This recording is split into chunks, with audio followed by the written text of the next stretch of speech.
আসসালামু আলাইকুম রহমতুল্লাহি ওয়া বারাকাতুহু।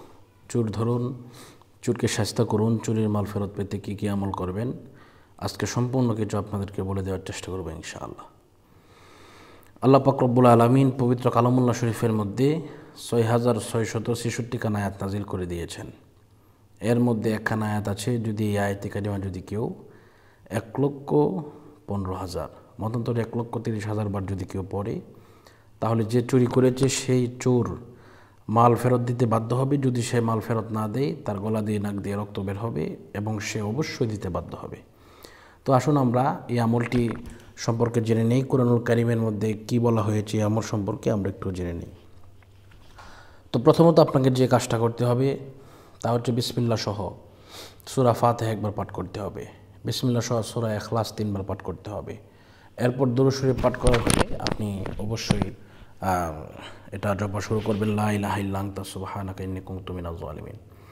এটা যখন 1,30,000 আপনি পড়বেন, এর পূর্বে প্রতি 100 বার পর পর আপনাকে পড়তে হবে ফাস্তাজাবনা লাহু ওয়া নাজাইনাহু মিনাল গাম্মি ওয়া কাযালিকা নুনজিল মুমিনিন। ইনশাআল্লাহ আপনাদের ফ্যামিলিতে যদি লোক বেশি থাকে তাদেরকে নিয়ে আপনি করতে পারেন, কোনো অসুবিধা নেই। আর যদি মনে করেন যে আপনাদের লোক নেই, তাহলে ইনশাআল্লাহ আমাদেরকে বললে আমরা ইনশাআল্লাহ আমাদের ছাত্রদের মাধ্যমে পড়ে দিতে সক্ষম হব। আমাদের সাথে যোগাযোগ করতে চাইলে এই নম্বরে যোগাযোগ করবেন 016-430-63744।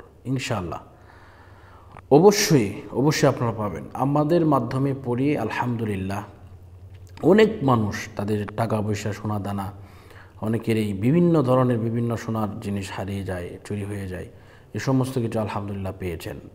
আসলে বিষয়টা হচ্ছে দেওয়ার মালিক আল্লাহ, আমরা হচ্ছে ওসিলা। আপনি পড়লে আপনি ওসিলা। তো আমরা সকলে এই কথাটা মাথার মধ্যে রাখবো।